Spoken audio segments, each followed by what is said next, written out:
to another Keelhauled podcast. I'm your host, CaptainLogun, and we've got a lot of Sea of Thieves news to cover today, so tie yourselves to the mast and hold fast. Ahoy there, pirates. I hope you had yourselves a good week and a good weekend. I know I did. This week, we're going to be talking to Cass Marshall over at Polygon for a recent article that she put out regarding her experience with Sea of Thieves. She's been covering the game since the get-go and does a lot of work over at Polygon, and was one of the few people that I've seen that has really supported the experience of Sea of Thieves. So I wanted to get her on the show to talk with her about that, as well as her feelings about the game in general and what could be coming in the future, as well as what's come in the past. All that more in this week's episode of Keelhauled Podcast.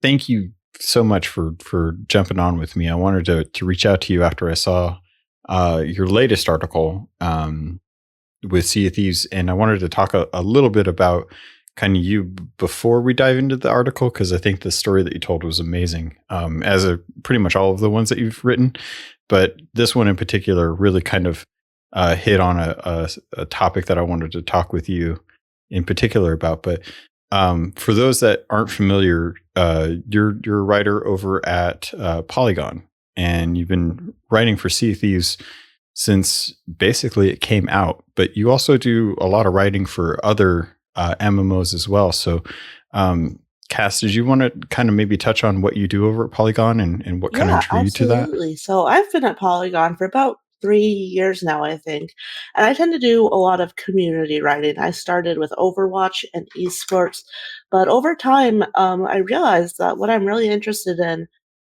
is the human stories behind games and games as play. I think in a really fundamental sense, I'm drawn to games that allow us to be social and engage in sort of childlike emotions of play and imagination. I think that's something that's really difficult to set up, but it's extremely rewarding, especially with the right group of friends. And I think this has been obviously a fantastic year for this with games like Among Us and Fall Guys. But Sea of Thieves, yeah, has always been pretty close to my heart since launch. I think it's just a really elegantly designed game. I think it's very much like a DayZ or an EVE Online, where even if you don't play the game, there are some really fantastic stories that can result. And it's a little less obviously adult than those games, or a little less serious, but I think that's actually a strength where it brings a wider variety of people together to sort of have those sort of stories and in-game experiences and so on. I'm curious. You talked about Overwatch as kind of your starting point with esports. How do you feel about the state of esports in general, kind of 3 years down the line? So I got into esports. That's how I started my career. I was writing with PC Gamer and Red Bull Esports.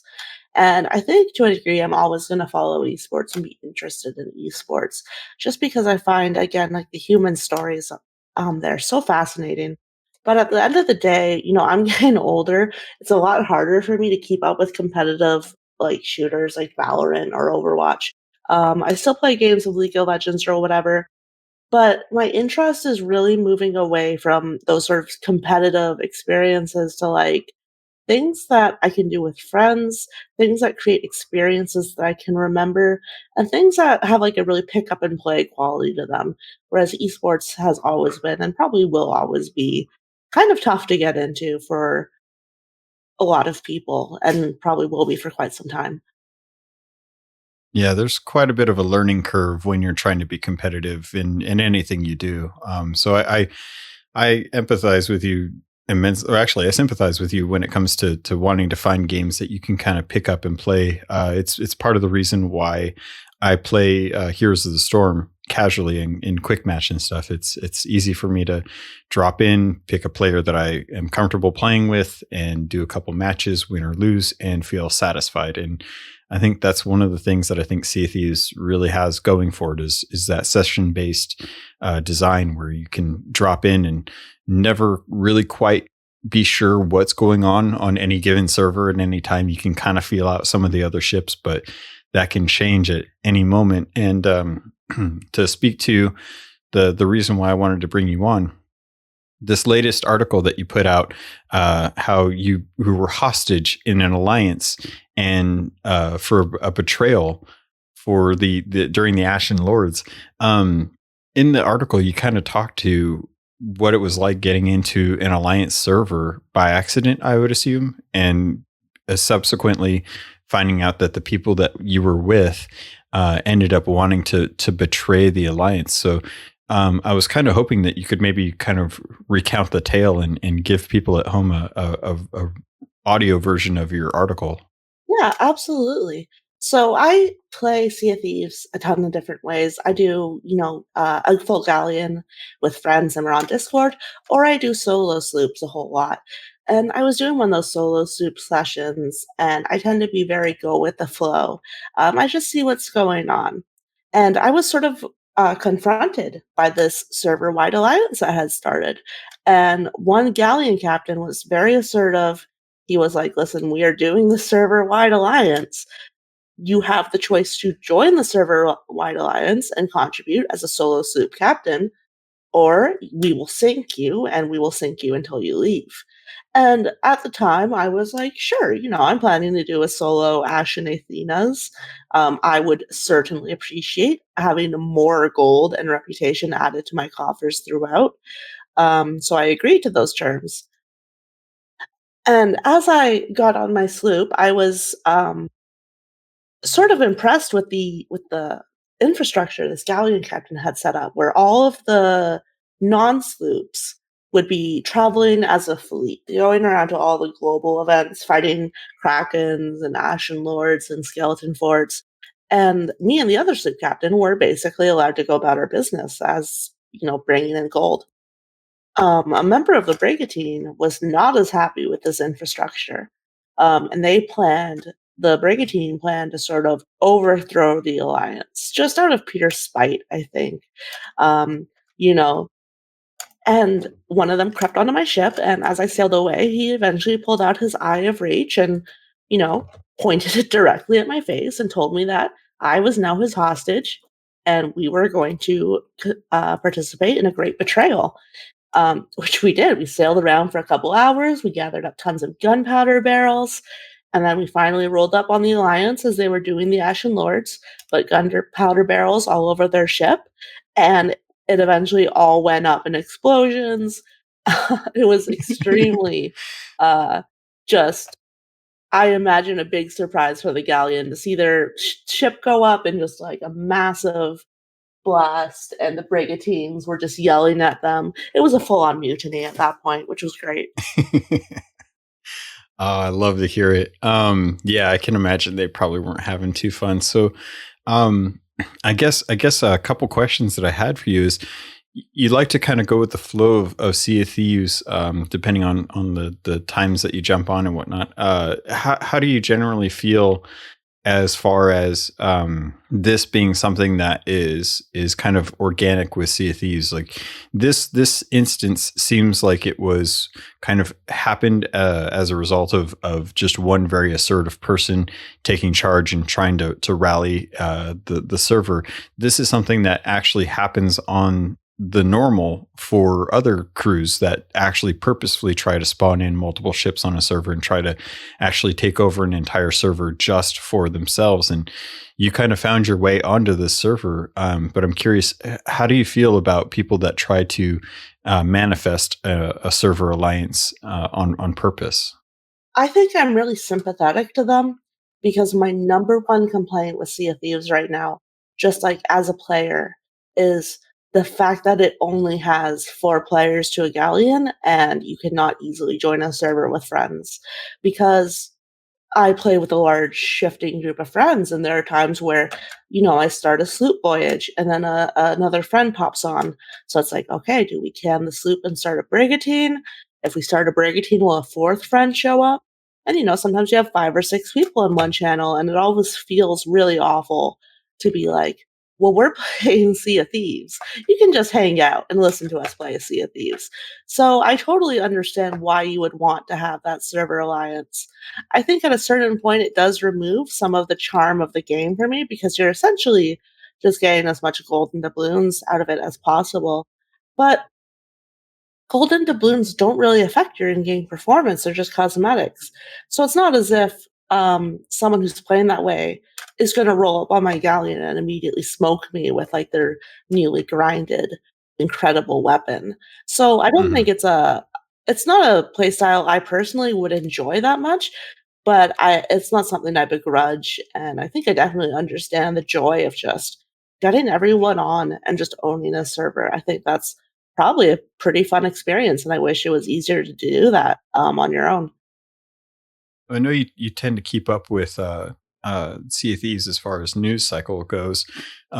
With regard to private servers and their implementation of not having any kind of gold or commendations earned during those private sessions, do you feel like that affects the gameplay loop too much, where it kind of hinders the point of having a private server, or do you feel like that's the right approach given how adventure and arena are currently set up to value cosmetics based on time spent in game? Well, that's a good question. When I think about it, I don't have a problem with private servers being more difficult to grind, or the idea of private servers being something that is meant for fun and not it's not meant to be a replacement to the main gameplay cycle where you're jumping on and fighting with crews and having that organic experience. Um, but on the other hand, I'm really hoping that with private servers, I can play with more than 3 friends at once, and I think that would be a very normal use for private servers to be able to have that experience. So I'm hoping that right now private servers are very much in a test phase. I imagine they want to make sure the infrastructure works. They want to make sure that the servers won't light on fire as soon as they release this feature. But I'm really hoping that this is the start of Rare really throttling back on the control of how a server works. Because realistically, I have seen people get into a dead server or set up a server wide alliance.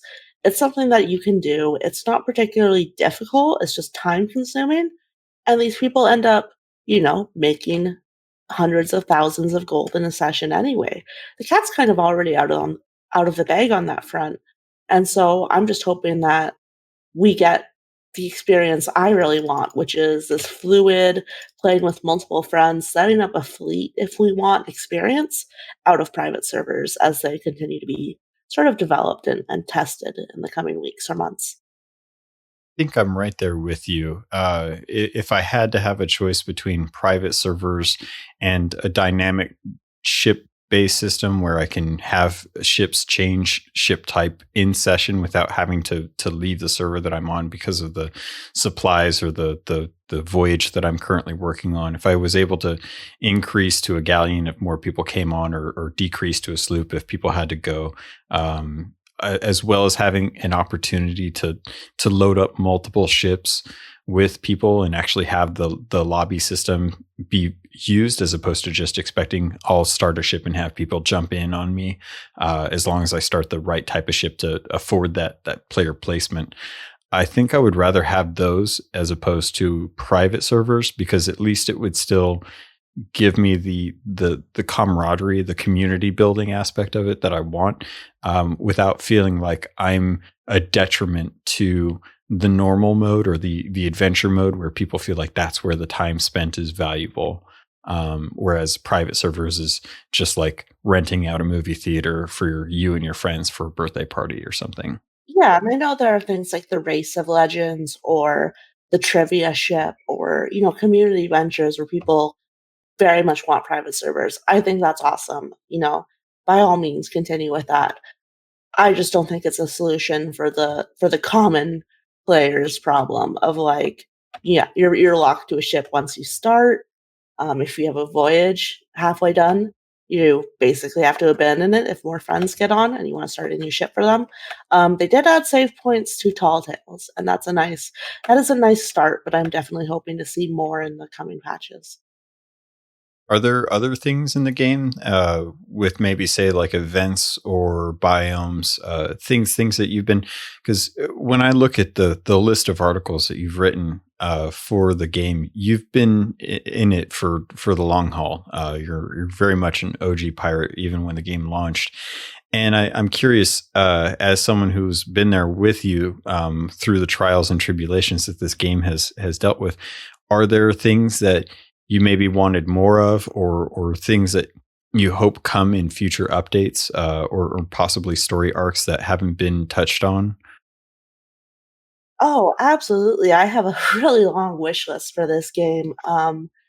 Photo mode, I think, would be absolutely fantastic. I am also a huge fan of sirens. I think sirens would be a really fun uh, open world encounter where you got to play music or something to drown them out. And if you don't, you know, they pull your ship towards them against your will. I think that would be a great nautical threat. I also want land animals like a giant boar or an enemy crab. I think that would be fantastic and a lot of fun. That being said, working in press and seeing games in progress and stuff, I try not to get too much into wish lists because I think there are a lot of things that players think would be fun. And then you hear about it being tested, and it's surprising how many ideas hit the floor just because of reasons like, well, people just didn't use it like that. We added sirens and it just frustrated people, or we added X mechanic and nobody understood it, even though we thought it would be pretty transparent. I try to be really sympathetic to devs. Like, if they're not adding something, I'm assuming there's a reason why. I know around the time they added Devil's Roar, for instance, they had a big problem with memory where the game could only have so much in it. And they had to refactor a lot of stuff and redo old assets and sort of undo a lot of the shortcuts they had taken in early production to ship it. Um, so I know that they're always looking at things like that. But when it comes to adding a whole new area, like an ice region, I assume that there's technical stuff going on that would make that way more difficult. And I try to be, sympathetic to that. But yeah, no, that's my big wish list right now. Photo mode, big land-based encounters that are animals or non-skeletons, and sirens. That's awesome. Yeah, I think you're right on the pulse of where a lot of the community is. I feel the same way. It's funny hearing you talk about your wish list because I feel like you're basically I'm either cribbing your notes or you're cribbing mine, because it's exactly what I would love to see some of those things for the game, especially the photo mode. I feel like it's almost a disservice to the game to not be able to showcase it with really well designed, especially now that there's sales involved as a contest reward for actually coming up with really well designed photographs. Having a photo mode would be excellent, and I don't know. I hope that's possible. I wanted to kind of dive into some of your experiences in the past. But first, I wanted to ask, how did you feel when pets actually made it to the game? And were you really excited when cats made it? I was extremely excited when cats made it. I'm a big cat person. I have two rescue cats. They are both kind of garbage animals. One of them, one of them has like kind of a smushed little face. Uh, Crooked ear, all sorts of missing one of his fangs, all sorts of little problems like that. We joke that he is the most expensive thing we own, and my other cat is a little sweet monster who just demands attention all the time. So I was a huge fan of cats.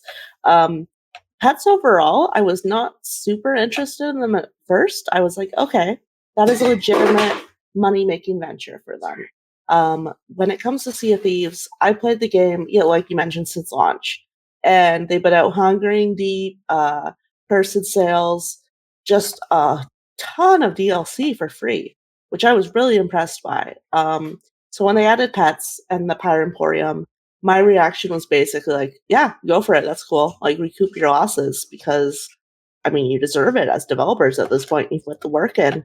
Um, but I was not super interested in pets until they added cats, at which point I now own like 8 pets. Because once you start, it's really hard to stop. You're matching pets' outfits and stuff. Yeah, it's great to see. I'm curious to know because you've been covering the game. I personally feel that the cadence that Sea of Thieves is on right now, as far as content updates and continuing their commitment to making free content for people, um, a lot of the community has shared some contention with how much content's coming into the Emporium versus the actual game to try and make sure that there's a revenue stream in for Sea of Thieves. Um, to kind of keep that in mind, do you prefer the larger, more hyped up events like Curse Sales and the Hungering Deep and Forsaken Shores, or are you happier with the constant monthly cadence of having content rolled out month by month by month? Right now, I'm definitely happier with the monthly cadence.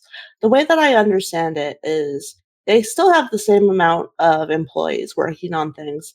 When Sea of Thieves came out, they had, I believe, one team working on Hungering Deep, one team working on Cursed Sails, one team working on Forsaken Shores, and that's why each successive expansion was bigger because they all started at the same time. But you know, due to linear time, they came out one by one, and so Conquering Deep was just a little less polished. And I still think they have people likely working on those projects, but the monthly system right now, I feel like I play a lot of online games. I play Warframe, Fallout 76, Fall Guys, Dead by Daylight. Like I could go on for quite some time just listing the sheer amount of monthly upload monthly, constantly updating online games I play. And as far as I'm concerned right now, Sea of Thieves is best in class in a lot of ways. I think the monthly updates are great. I think that's a good cadence. Um, I am sure they have teams working on things like, I don't know, new regions, new monsters, all sorts of things, and then smaller things they ship out, like the Ashen Lord's encounter or things like the skeleton thrones from back in the day. Um, and the Pirate Emporium, it's really difficult for me to get upset with that because, first of all story content, all quest content is free. Um, and the ship cosmetics, I don't actually love the store ones a lot of the time. The Halo ship, I think, is super tacky looking, or the Gears of War ship. Mhm. If other people like them and buy them, that's awesome to me. But like, they are not to my taste.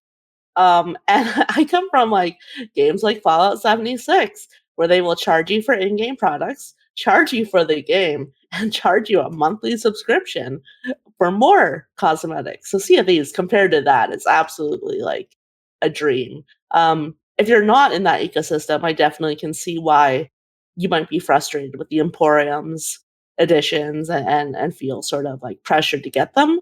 But for me, I don't have a problem with it currently. It's a much different landscape compared to my background in like World of Warcraft, where I expect that I have an expansion to buy every couple of years. I expect that I'm going to have a $15 a month subscription, and they're also going to offer me services and pets and mounts and stuff through the shop so that they can try and continuously pick at me from one angle or another to try and see like just how much they can get. And I'm noticing the same similarities in a game like Destiny 2, where they've got their Eververse and they are charging per expansion, but they don't necessarily have like a month by month subscription. So I can definitely see your perspective in how the Emporium isn't as abrasive as some of the other monetization systems out there for other games compared to Sea of Thieves. So I can appreciate that.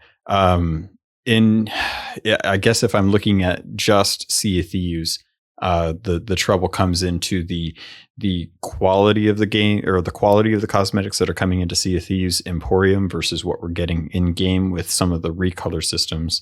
And it's a conversation I had recently with a friend that'll be coming out for a future episode. But um, given the content that we've gotten with Sea of Thieves, and in future content, do you prefer to see these recolors come out, or do you have like a set look for your pirate and you just always stay that set, or do you kind of look forward to what new stuff comes out for the black market content? I am really big on cosmetics as a rule. I'm the sort of player who like logs on and spends 20 minutes in whatever game I'm playing being like, "Oh, my character's going to a cold place today. I need to dress up."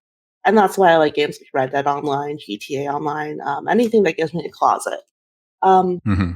when it comes to Sea of Thieves, I am very sympathetic to people who do want recolors, because, like I mentioned, I play with a solid group of friends, and I know I was logging on and doing cursed sales. I was doing all the monthly events, and they weren't because of life reasons, other games, just busyness.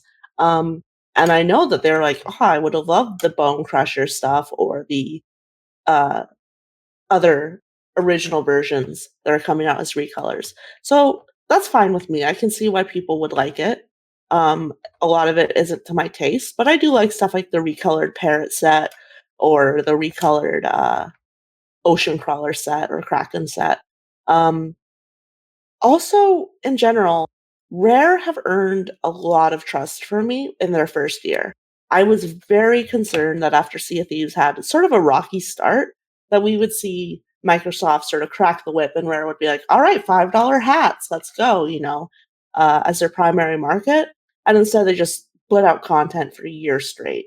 And so that earned a lot of trust from me. And I tend to look at their stuff with a lot more of an optimistic eye because of that.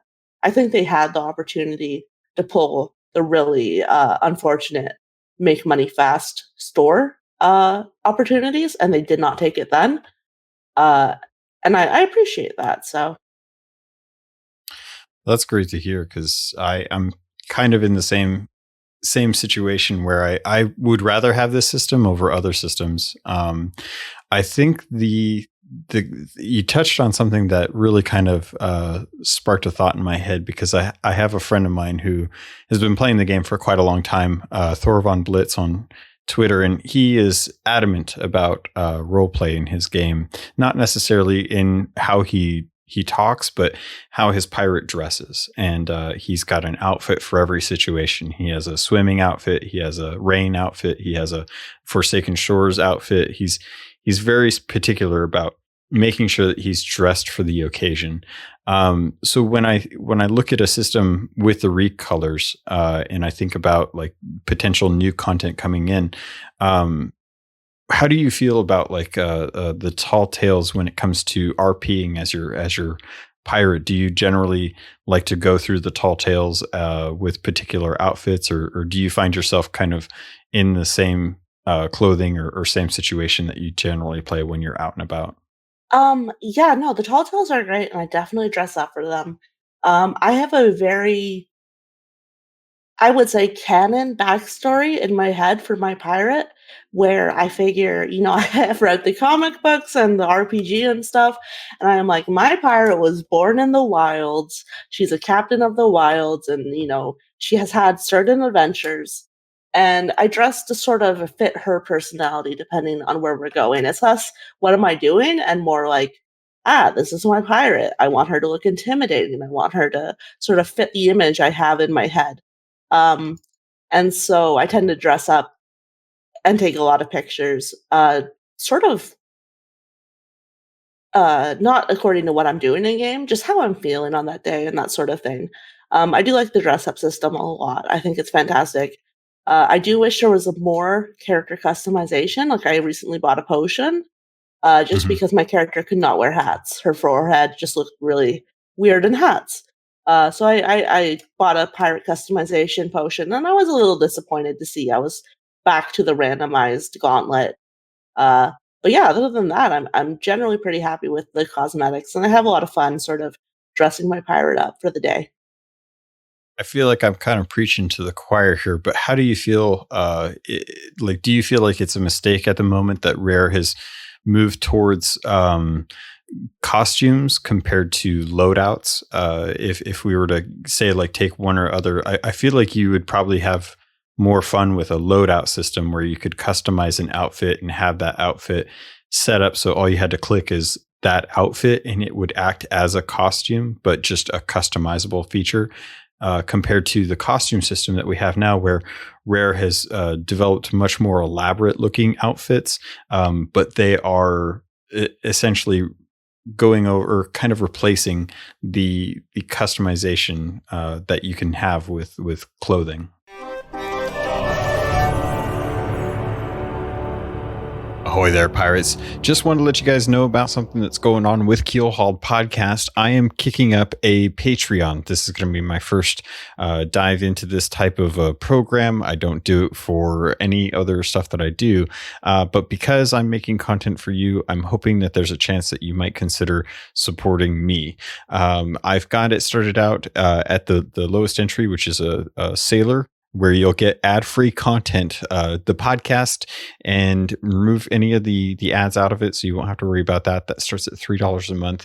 Other tiers include the Crow's Nest at $5, where you'll get the ad-free content, and I'll call you out on the show. There's even a Captain and a Gold Hoarder tier that have additional benefits to the Discord community, as well as the Patreon with the ad-free content. Other than that, I wanted to let you guys know about one of our sponsors that's actually Green Man Gaming. Through the affiliate link in the show notes, you can actually head over to there like you normally would to pick up any kind of content that you would for stream or for Steam content. You can also pick it up for like the Rockstar, like Rockstar content right now is on sale for 40% off on most games, up to 75%. Private Division's having a sale for up to 56%. So if you like Outer Worlds, it's a good way to pick up the Epic version of the game for cheaper than what Epic is going to sell it. So head over to the show notes for the affiliate link. Head over to the show notes for the Patreon link. And if you don't want to hear ads and you want to support me, that's a great way to do it. If not, hopefully this helps you guys out with some ways to save some money on games. I think I would be a lot happier with costumes if I also got individual pieces. Like I could put on just the Reaper's Bones gloves or the Merchant Alliance shirt. And the fact that it's all in one, I'm sure there are development reasons behind it or scheduling reasons behind it. But I'm not as big a fan, that's right. I think Red Dead Online tends to do this well, where you do have pre-made outfits that you can purchase, but then you get all of the individual aspects of that outfit. So you can go ahead and be like, okay, I'm going to change the hat and these pants and make something a little different out of it.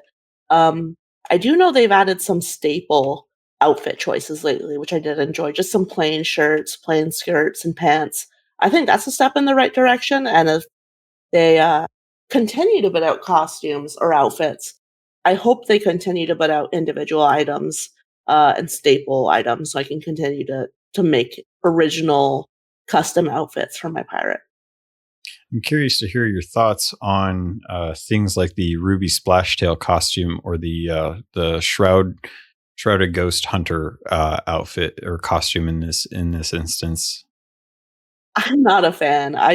They're not very aesthetically attractive to me. I'm sure someone out there is like, yes, this is my jam. More power to them.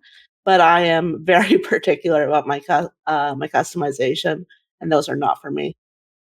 Do you think they're trying to chase some of the trends with other games as far as like Fortnite is concerned, or games that are a little more out there as far as conceptual design, or do you think these were just kind of funny one-offs? I would think that these are funny one-offs or experiments. I think one thing that Rare is very aware of is that people like to go out on the seas with some sort of gimmick. And I think it makes sense to provide some like sort of pre-formed gimmicks for people so that they don't have to put together their own sort of silly ship, right? Like if I'm new to the game, I can pick up a shrouded ghost and like that might spark my imagination for some sort of persona. I also think there are probably development reasons. I know with World of Warcraft, for instance, there was this huge controversy with the Nightborn race where in-game the NPCs looked one way, but then the player characters looked another way. And it turned out there was like a lot of stuff about rigging and models with clothes already built on them versus customizable players. So if I heard that the costumes are just lower development and they're able to get them out faster because they don't have to worry about clipping and various mismatches and so on and so forth, that would make sense to me as well. Yeah, some of the conversations I've had with the devs have been suggestive that a lot of the reason why the costumes are preset is just because they want to try and have some elaborate parts to the costume, but it doesn't work with the way that the infinite pirate generator has set it up, so that there's a multitude of possible pirates, and how certain combinations won't look good with piecemeal parts, and that's why they had to kind of go with the full costume route. I think your sentiment is the one that kind of goes across the board. Is a lot of people love the costumes if they were able to kind of pick and choose parts of the costume. Um, Kind of thinking about going into the future, I imagine that the costume system is something that's going to be expanded upon. Do you think that that's something where you would like to see more actual pirates, say like Blackbeard or some of the more movie aesthetic, like Jack Sparrow or Barbossa, or have kind of ties to? Obviously, they probably can't license some of that stuff, or some of that stuff is just too hard to replicate. But something similar or akin to that in the future. That would be great to see. I would really enjoy that. I would also like to see more jewelry, more, you mentioned Jack Sparrow. I love the beads in the hair, that sort of thing. Um, I just want to see more customization of our actual character. I think the curses are great. I think the scars are great. Tattoos. I would like more of that. Is my big wish list item right now. Yeah, I'm right there with you, especially with tattoos. I love the packs that they gave us, but I would love to be able to have full customization on where I have those tattoos, like on my pirate's body and stuff. As we kind of get closer in, I'm curious. Do you generally play on? I'm assuming you play on PC for the most part. Yeah, I don't have an Xbox at this point in my life. I have a PlayStation. Like I'll probably grab a five at some point, and the PC, just because Uh, I live with my husband, and every time we buy a console, we have to buy 2 of them so we can both play, and we have our entire apartment arranged Hmm. so we can both, play a game without spoiling the other one or stuff. So I don't own an Xbox at this point. I probably won't for some time, if ever. But, I definitely I do like playing with Xbox pirates. I do feel like there are different communities to the game, and sometimes I'll be like, "Oh, this is a nice, like, Xbox bro," it's very salt of the earth. Hmm. I appreciate those players. I'm curious to kind of hear what your experience has been like, because it always seems to kind of come up with the concerns about load times and stuff, and I'm curious, as we get closer and closer to the launch of the Series X and S, and the boast of the load times for Sea of Thieves. As a writer, as a making articles for Sea of Thieves, have you already kind of planned out your approach to discussing some of the changes that are going to be coming, as far as like the smaller gap between PC players and Xbox players in regard to load times and playability? I am interested in that to some degree. I know, with shooting mechanics, for instance, PC versus Xbox was a fraught topic for some time. It's not really at the top of my list for things I'm looking out for, just because I do not own a console, so it's hard for me to sort of have that baseline experience to say, "Oh, well, it loaded like this on the one, but on the Series X, it plays like this." I don't have that background to be able to say that. Hmm. I do think it is super interesting and a little funny that right now Microsoft's entire next gen bid is like, we have this total online library of worlds you can immerse yourself in. You can grab a Sea of Thieves or State of Decay and just play it anywhere you go. And I'm like, awesome. Could I invite my friend easily through your app? And Microsoft was like, no, absolutely not. Like I have an Xbox app and an Xbox console companion app. Which one do I use to invite friends to Sea of Thieves? I don't know. I recently bought the game on Steam just so, that's $45 I spent of my own money just so I didn't have to deal with Microsoft's online infrastructure. So that's really what I'm interested in. I would love if they, patch that up. But otherwise, I'm not too interested in the console versus PC. sort of discussion. It's an interesting perspective because I started on PC. I never owned an Xbox One until this last June, and I'm right there with you. Having to have multiple apps. Originally, it was just the companion app because that was, how I went about it. When you tried to invite people into your game back when we barely first got the private party system. Before we used to have to try and have people log into a game or jump into a game before you could even launch the ship, because otherwise it would just fill up with random people. Oh no, I remember that. Yeah. I forgot about it until now. Yeah, that was always fun. So now that we have public invites or private invites, it's interesting to think about the fact that I have had to adjust like the multiple ways on PC that I have to invite people. And originally the companion app was adequate. It seems like they're kind of sunsetting that app, but there's still functionality in there that isn't available through the game bar or through the Xbox social panel on the Xbox app. I'm really hoping that the game bar gets out of beta soon and that they really kind of shore up some of the loose ends on that program, because the reliability isn't quite there, but I have appreciated that I can have all of my chat. I can have a list of all of my friends displayed at what they're playing, and I can invite them directly from there, and it pulls it straight into the game. The Steam version that you recently picked up, I'm curious to hear your thoughts about the reliability of that, because I have my version and I actually swapped back from my Steam version where I wanted to get the hours counted for how many hours I've been playing the game to the Windows version, because I just had so many issues with inviting. So I'm curious, how's your experience been with the Steam client version? Fun fact, I haven't tried it yet just Oh, because I have to uninstall the game and reinstall it, and I haven't been playing with friends as much just because of the lobby issues we talked about earlier. Like we have like a fluid group who like log in every night. And so Sea of Thieves rarely comes up because we have like 5 people or 3 people. But I'm a little bummed to hear that. I definitely feel like Microsoft like have to overhaul the game bar, right? Like it's their entire next gen pitch. It's the whole thing that Game Pass and xCloud and the whole like ecosystem is built off of. And then it's just alarmingly 2006 technology.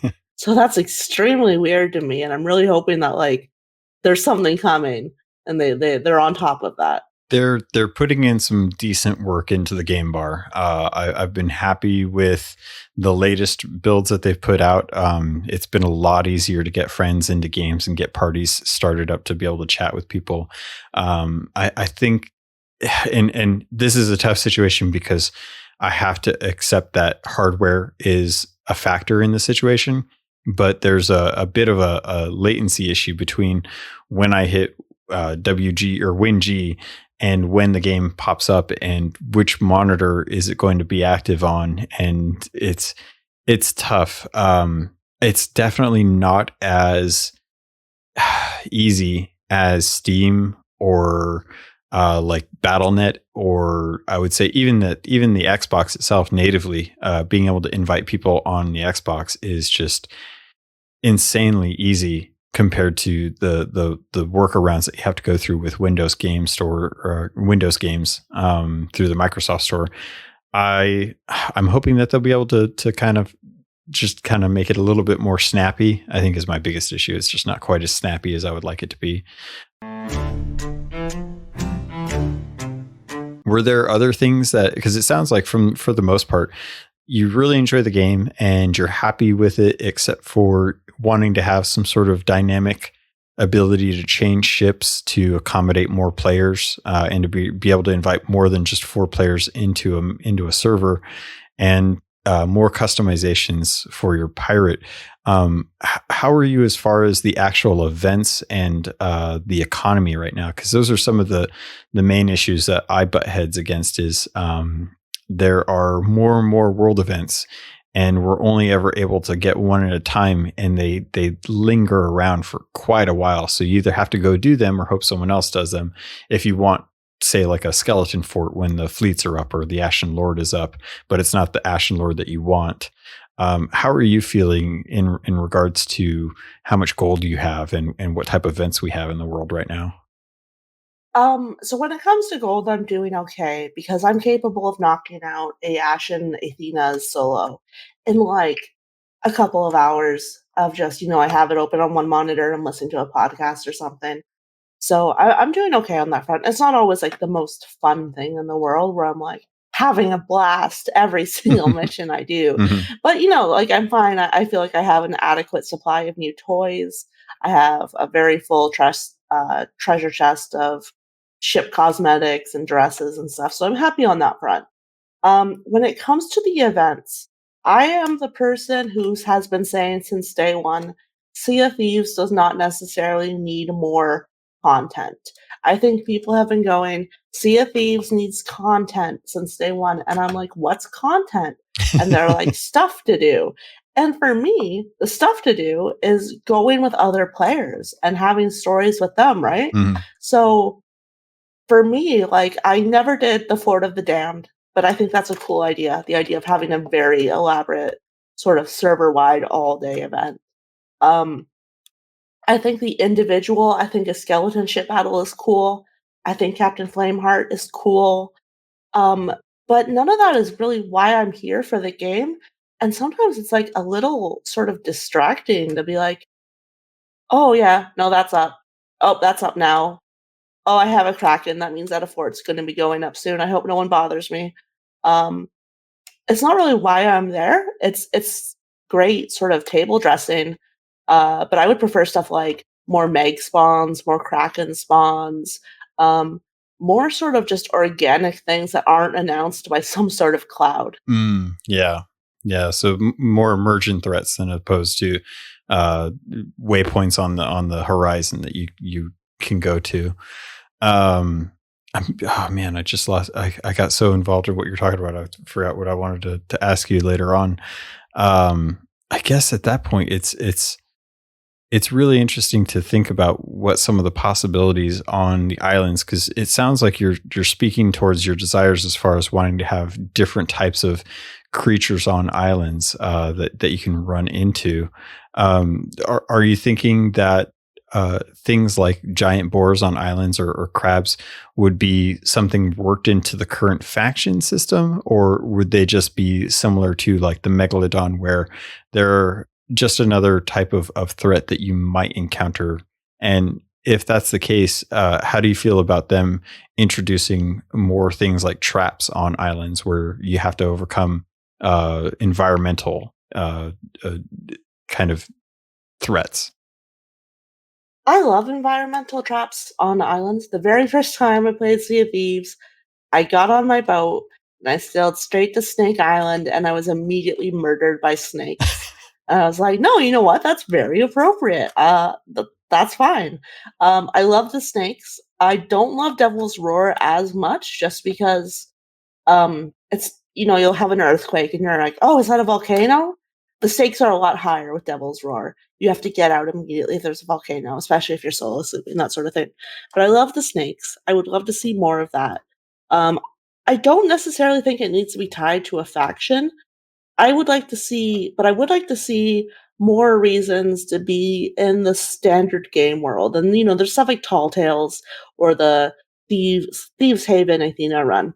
But they have like just gorgeous islands. Like there are environments that have been in the game since launch that I still just love, like uh Mermaid's Hideaway Yeah.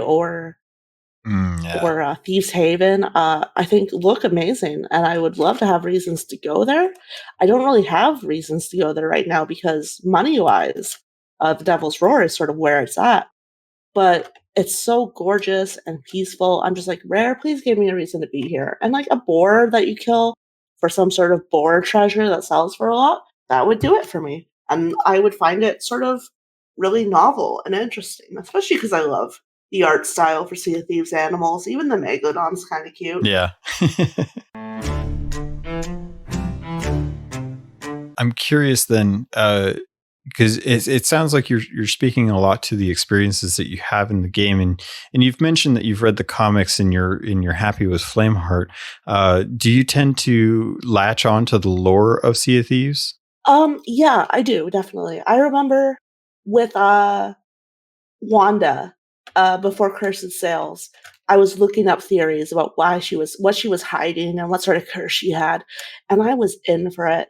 I think pirate fiction is really fascinating because it's a very wholesome, family-friendly adventure genre that's just kind of fallen out of style. I think the closest thing you have to pirate films as a modern film franchise is like the Fast and the Furious movies, where you have a crew of characters, you know, they're quite eclectic, they're doing some sort of heist or big crime, you know, they talk about family a lot and come together. Uh, there's ridiculous action scenes, right? And Sea of Thieves scratches just a really great itch for me. Um, you know, I've compared it to DayZ a lot or EVE Online a lot, but I love that, like, I could tell my buddy who has a kid, you know, Sea of Thieves is a great game, and he doesn't have to worry about, like, he could play it with his kid, and it would be perfectly fine, or, like, it's just a really nice, wholesome place to be, and even stuff like the creaking of the ship as I'm sailing and looking out at the waves, I love, and I don't have that in any other game. I think the closest thing would be, like, flying in No Man's Sky, which is not really the same kind of experience.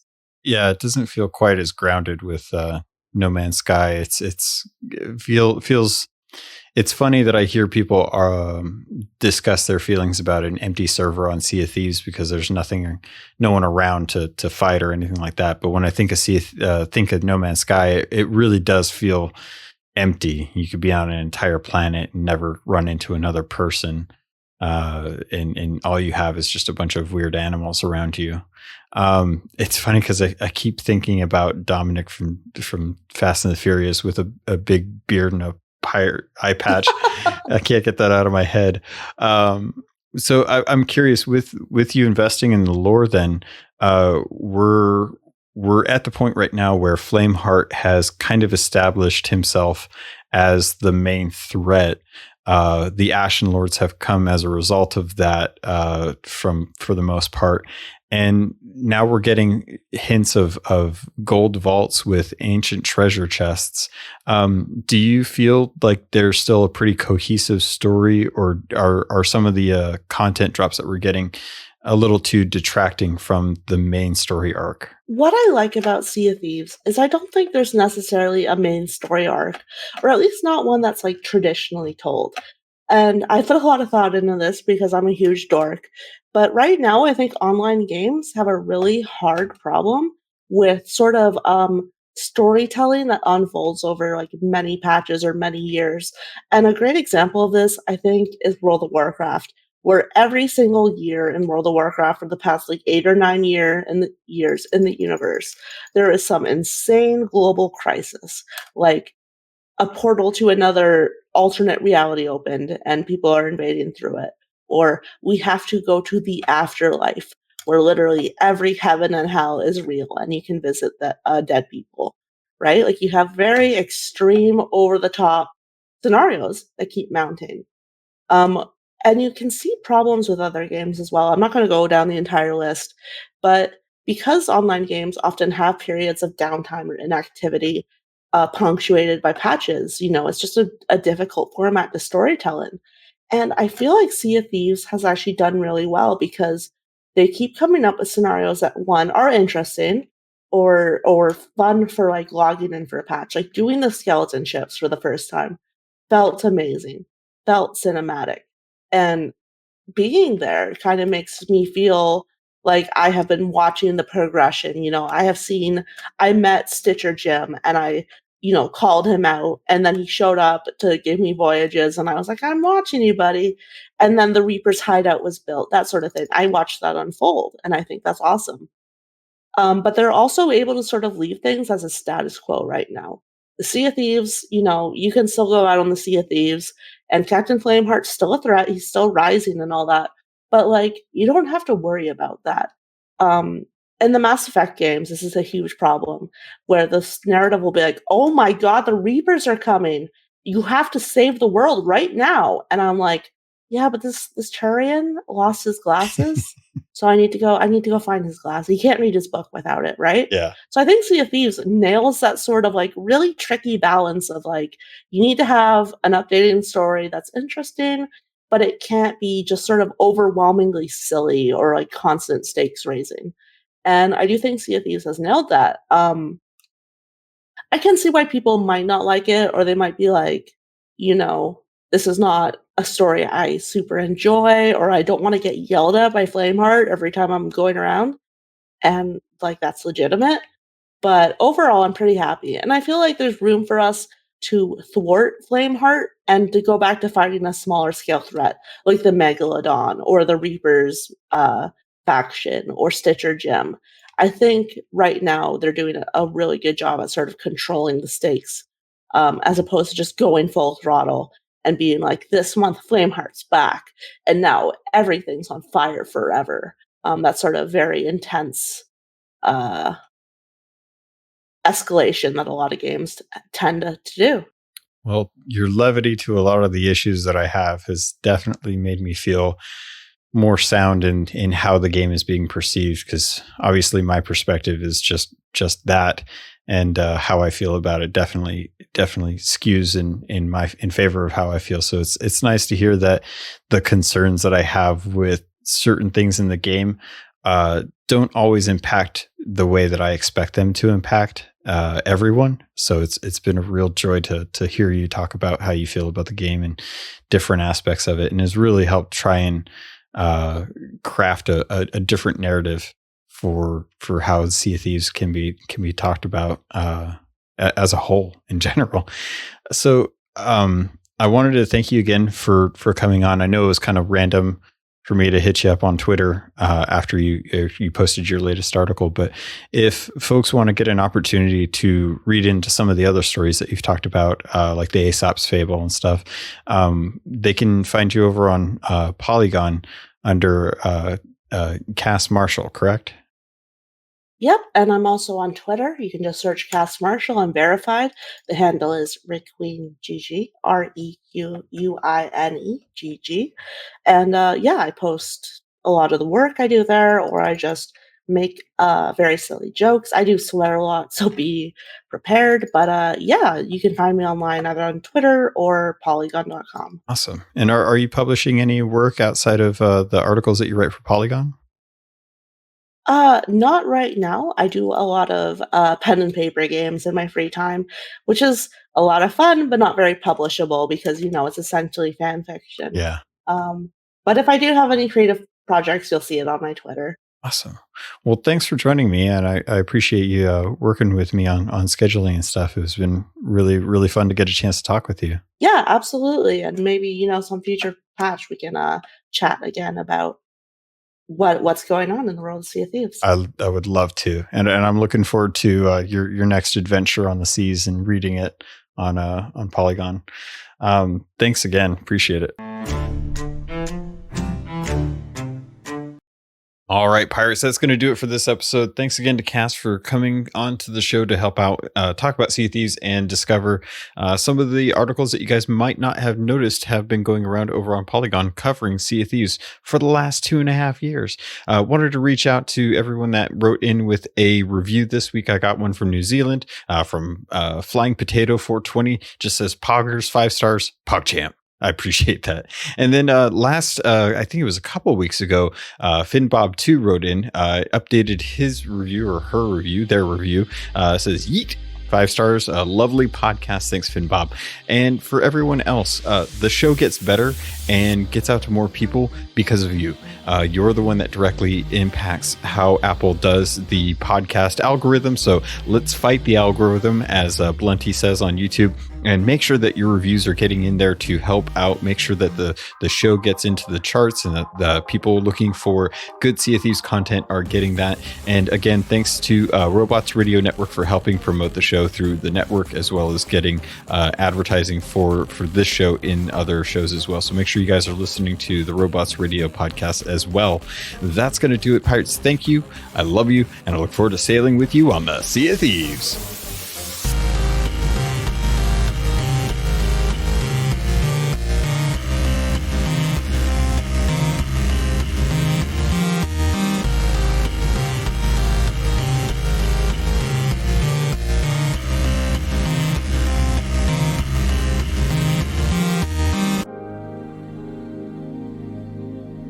You've been listening to a Robots Radio podcast. Smart shows for interesting people. Check out all the shows at robotsradio.net.